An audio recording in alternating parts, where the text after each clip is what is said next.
السلام علیکم دوستو، آج ہم اپنے ناول کی 10ویں قسط شروع کرتے ہیں۔ کس معاملے میں بات کرنا چاہتے تھے تم مجھ سے؟ میں آپ کو چند حقائق سے آگاہ کرنا چاہتا تھا۔ جلال نے اپنی بھویں اچکائی۔ حقائق؟ میں آپ کو یہ بتانا چاہتا تھا کہ میں نے آپ سے جھوٹ بولا تھا کہ میں ماما کا دوست نہیں تھا، وہ میرے دوست کی بہن تھی، صرف میری نیکسٹ ڈور نیبرز۔ جلال نے کھانا جاری رکھا۔ میری اس سے معمولی جان پہچان تھی، وہ مجھے پسند نہیں کرتی تھی، خود میں بھی اسے پسند نہیں کرتا تھا، اور یہی وجہ تھی کہ میں نے آپ پر یوں ظاہر کیا جیسے وہ میری بہت گہری دوست تھی۔ میں آپ دونوں کے درمیان غلط فہمیاں پیدا کرنا چاہتا تھا۔ جلال سنجیدگی سے اس کی بات کو سنتے ہوئے کھانا کھاتا رہا۔ اس کے بعد جب وہ ماما گھر سے نکل کر آپ کے پاس آنا چاہتی تھی تو میں نے اس سے جھوٹ بولا آپ کی شادی کے بارے میں۔ اس پر جلال کھانا کھاتے کھاتے رک گیا۔ میں نے اس سے کہا کہ آپ شادی کر چکے ہیں، وہ آپ کے پاس اس لیے نہیں آئی تھی۔ مجھے بعد میں احساس ہوا کہ میں نے بہت نامناسب حرکت کی ہے، مگر اس وقت تک دیر ہو چکی تھی۔ وہ ماما سے میرا کوئی رابطہ نہیں تھا، مگر یہ ایک اتفاق ہے کہ آپ سے میرا رابطہ ہو گیا۔ آپ سے ایکسکیوز کرنا چاہتا ہوں۔ میں تمہاری معذرت قبول کرتا ہوں، مگر میں نہیں سمجھتا کہ تمہاری وجہ سے میرے اور ماما کے درمیان کوئی غلط فہمی پیدا ہوئی۔ میں پہلے ہی اس سے شادی نہ کرنے کا فیصلہ کر چکا تھا۔ جلال نے بڑی صاف گوئی سے کہا۔ وہ آپ سے بہت محبت کرتی تھی، سالار نے دھیمی آواز میں کہا۔ ہاں میں جانتا ہوں، مگر شادی وغیرہ میں صرف محبت تو نہیں دیکھی جاتی، اور بھی بہت کچھ دیکھا جاتا ہے، جلال بہت حقیقت پسندانہ انداز میں کہہ رہا تھا۔ جلال، کیا یہ ممکن ہے کہ آپ اس سے شادی کر لیں؟ پہلی بات یہ کہ میرا اس کے ساتھ کوئی رابطہ نہیں ہے، دوسری بات یہ کہ میرا اس کے ساتھ رابطہ ہوتا بھی تب بھی میں اس کے ساتھ شادی نہیں کر سکتا۔ اس کو آپ کے سہارے کی ضرورت ہے، سالار نے کہا۔ میں نہیں سمجھتا کہ اسے میرے سہارے کی ضرورت ہے، اب تو بہت عرصہ گزر چکا ہے، اب تک وہ کوئی نہ کوئی سہارا تلاش کر چکی ہوگی، جلال نے اطمینان سے کہا۔ ہو سکتا ہے اس نے ایسا نہ کیا ہو، وہ ابھی بھی آپ کا انتظار کر رہی ہو۔ میں اس طرح کے امکانات پر غور کرنے کا عادی نہیں ہوں۔ میں نے تمہیں بتایا کہ میرے لیے اپنے کریئر کی سٹیج پر شادی ممکن ہی نہیں، وہ بھی اس سے۔ کیوں؟ اس کیوں کا جواب میں تمہیں کیوں دوں؟ تمہارا اس معاملے سے کوئی تعلق نہیں ہے۔ میں اس سے کیوں شادی نہیں کرنا چاہتا میں تب ہی سے بتا چکا ہوں، اور اتنے عرصے کے بعد تم دوبارہ آ کر پھر وہی پنڈورا باکس کھولنے کی کوشش کر رہے ہو، جلال نے قدرے ناراضی سے کہا۔ میں صرف اس نقصان کی تلافی کرنے کی کوشش کر رہا ہوں جو میری وجہ سے آپ دونوں کا ہوا، سالار نے نرمی سے کہا۔ میرا کوئی نقصان نہیں ہوا، اور ماما کا بھی نہیں ہوا ہوگا، تم ضرورت سے زیادہ حساس ہو رہے ہو، جلال نے سلاد کے چند ٹکڑے منہ میں ڈالتے ہوئے اطمینان سے کہا۔ سالار اسے دیکھتا رہا۔ وہ نہیں سمجھ پا رہا تھا کہ وہ اسے اپنی بات کو کیسے سمجھائے۔ میں اس کو ڈھونڈنے میں آپ کی مدد کر سکتا ہوں، اس نے کچھ دیر بعد کہا، مگر میں اسے ڈھونڈنا نہیں چاہتا، شادی مجھے اس سے نہیں کرنی۔ پھر ڈھونڈنے کا فائدہ؟ سالار نے گہرا سانس لیا۔ آپ جانتے ہیں اس نے کس لیے گھر چھوڑا تھا؟ میرے لیے بہرحال نہیں چھوڑا تھا، جلال نے بات کاٹی۔ آپ کے لیے نہیں چھوڑا تھا، مگر جن وجوہات کی بنا پر چھوڑا تھا، کیا ایک مسلمان کے طور پر آپ کو اس کی مدد نہیں کرنی چاہیے، جبکہ آپ یہ بھی جانتے ہیں کہ وہ لڑکی آپ سے بہت محبت کرتی ہے، آپ سے بہت انسپائرڈ ہے۔ میں دنیا میں کوئی واحد مسلمان نہیں ہوں، نہ ہی مجھ پر یہ فرض کر دیا کہ میں اس کی مدد ضرور کروں۔ میری ایک ہی زندگی، اور میں اسے کسی دوسرے کی وجہ سے تو خراب نہیں کر سکتا۔ اور پھر تم بھی مسلمان ہو، تم کیوں نہیں شادی کرتے اس سے؟ میں نے تو تب بھی تم سے کہا تھا کہ تم اس سے شادی کر لو، تم ویسے بھی اس کے لیے نرم گوشے رکھتے ہو، جلال انصر نے قدرے چکتے ہوئے انداز میں کہا۔ سالار اسے خاموشی سے دیکھتا رہا۔ وہ اسے بتا نہیں سکتا تھا کہ وہ اس سے شادی کر چکا ہے۔ شادی؟ وہ مجھے پسند نہیں کرتی، اس نے کہا۔ میں اس سلسلے میں اسے سمجھا سکتا ہوں، تم میرا اسے رابطہ کروا دو، میں اسے تم سے شادی پر تیار کر لوں گا، اچھے آدمی ہو تم، اور خاندان وغیرہ بھی ٹھیک ہی ہوگا تمہارا۔ کار تو 1.5 سال پہلے بھی بڑی شاندار رکھی ہوئی تھی تم نے، اس کا مطلب ہر روپیہ وغیرہ ہوگا تمہارے پاس۔ ویسے کہاں یہاں کس لیے آئے ہو؟ MBA کر رہا ہوں۔ پھر تو کوئی مسئلہ ہی نہیں ہے، جاب مل جائے گی تمہیں، روپیہ ویسے بھی تمہارے پاس ہے، لڑکیوں کو کیا چاہیے؟ ماما کو ویسے بھی تم جانتی ہے، جلال نے چٹکی بجاتے مسئلہ حل کیا تھا۔ سارا مسئلہ تو اسی جاننے نے ہی پیدا کیا تھا، وہ مجھے ضرورت سے زیادہ جانتی ہے، سالار نے جلال کو دیکھتے ہوئے کہا۔ وہ آپ سے محبت کرتی ہے، سالار نے جیسے اسے یاد دلایا۔ اب اس میں میرا تو کوئی قصور نہیں، لڑکیاں کچھ زیادہ جذباتی ہوتی ہیں اس معاملے میں، جلال نے قدرے بیزاری سے کہا۔ یہ ون سائڈ لو افیئر تو نہیں ہوگا، کسی نہ کسی حد تک اس میں انوالو تو ضرور ہوں گے، سالار نے قدرے سنجیدگی سے کہا۔ ہاں تھوڑا بہت انوالو تھا، مگر وقت اور حالات کے ساتھ ساتھ ترجیحات بھی بدلتی رہتی ہیں انسان کی۔ اگر آپ کو وقت اور حالات کے ساتھ اپنی ترجیحات بدلنی تھی تو آپ کو اس کے بارے میں ماما کو انوالو ہوتے ہوئے بتا دینا چاہیے تھا. کم از کم اس سے یہ ہوتا کہ وہ آپ سے مدد کی توقع نہ رکھتی اور آپ پر اس قدر انحصار نہ کرتی. میں امید کرتا ہوں کہ آپ یہ تو نہیں کہیں گے کہ آپ نے اس سے شادی کے حوالے سے کوئی بات یا وعدہ کیا ہی نہیں تھا. جلال کچھ کہنے کی بجائے خوشمگی نظروں سے اسے دیکھتا رہا. تم مجھے کیا جتانے اور بتانے کی کوشش کر رہے ہو؟ اس نے چند لمحوں کے بعد اکھڑے ہوئے انداز میں کہا. اس نے جب مجھ سے پہلی بار رابطہ کیا تھا تو آپ کا فون نمبر ایڈریس دے کر اس نے مجھ سے کہا تھا کہ میں آپ سے پوچھوں آپ نے پیرنٹس سے شادی کی بات کر لی ہے. میں نے اسے اپنا فون دیا تھا اور وہ آپ سے یہ بات خود پوچھ گئی. یقیناً اسلام آباد آنے سے پہلے آپ نے اس سے یہ کہا ہوگا کہ آپ اسے شادی کے لیے اپنے پیرنٹس سے بات کریں گے. آپ نے یقیناً پہلے محبت وغیرہ کے اظہار کے بعد اسے پروپوز کیا ہوگا. جلال نے کچھ برہمی سے اس کی بات کاٹی. میں اسے پروپوز نہیں کیا تھا, اس نے مجھے پروپوز کیا تھا. مان لیتا ہوں اس نے پروپوز کیا. آپ نے کیا کیا؟ انکار کر دیا. وہ چیلنج کرنے والے انداز میں پوچھ رہا تھا. انکار نہیں کیا ہوگا. سلار عجیب انداز سے مسکرایا. اس نے مجھے بتایا تھا کہ آپ نعت بہت اچھی پڑھتے ہیں اور آپ کو حضرت محمد صلی اللہ علیہ وسلم سے بھی بہت محبت ہے. آپ کو بتایا ہوگا اس نے کہ وہ آپ سے محبت کیوں کرتی تھی.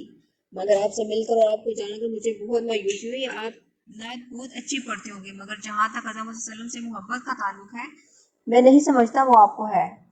میں خود کوئی بہت اچھا آدمی نہیں ہوں. وہ محبت کے بارے میں زیادہ بات نہیں کر سکتا, خاص طور پر اللہ اور حضرت محمد صلی اللہ علیہ وسلم سے محبت کے بارے میں. مگر اتنا میں ضرور جانتا ہوں کہ جو شخص اللہ یا اس کے پیغمبر سے محبت کا دعویٰ کرتا ہے یا لوگوں کو یہ امپریشن دیتا پھرتا ہے وہ مدد کے لیے پھیلے ہوئے ہاتھ کو نہیں چٹک سکتا, نہ ہی وہ کسی کا دھوکہ اور فریب دے سکتا ہے. سلار اٹھ کر کھڑا ہو گیا. اور میں نے تو آپ سے ریکویسٹ کر رہا ہوں کہ اس کی مدد کے لیے, ہو سکتا ہے اس سے بھی 1.5 سال پہلے کی ہو. پھر بھی اگر آپ انکار پر مصر ہیں تو میں یا کوئی آپ کو مجبور تو نہیں کر سکتا.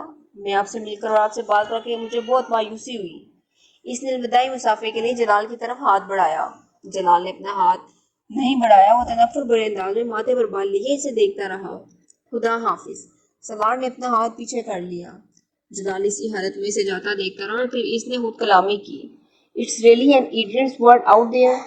وہ دوبارہ لنچ ٹرے کی طرف متوجہ ہو گیا. اس کا موڈ بے حد آف ہو رہا تھا. جلال انصر سے ملاقات کے بعد وہ اپنے احساسات کو کوئی نام دینے میں ناکام ہو رہا تھا. کیا اسے اپنے پچھتاوے سے آزاد ہونا چاہیے؟ کیونکہ جلال نے یہ کہا تھا کہ سلار بیچ میں نہ آتا تو ابھی وہ ماما سے شادی نہیں کرتا.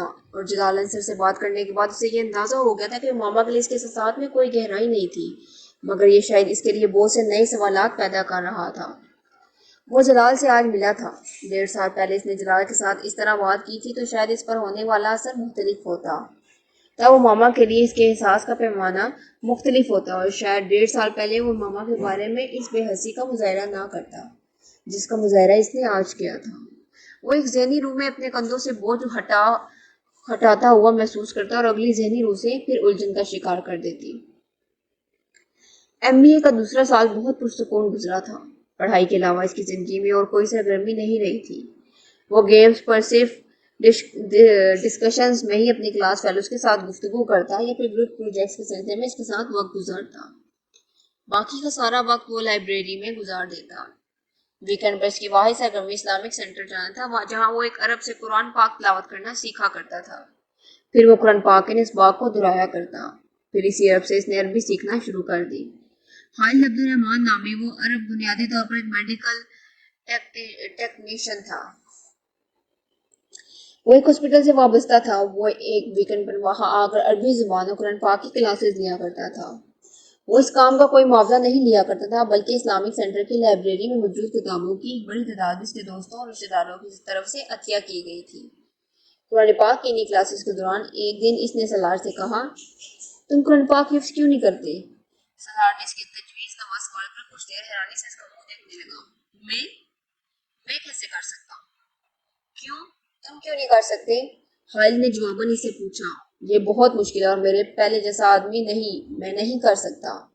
سلار نے چند لمحوں کے بعد کہا, تمہارا ذہن بہت اچھا ہے, بلکہ میں اگر یہ کہوں کہ میں نے آج تک کی زندگی میں تم سے زیادہ ذہین آدمی نہیں دیکھا. جتنی تیز رفتار سے تم نے اتنے مختصر عرصے میں اتنی چھوٹی بڑی صورتیں یاد کی ہیں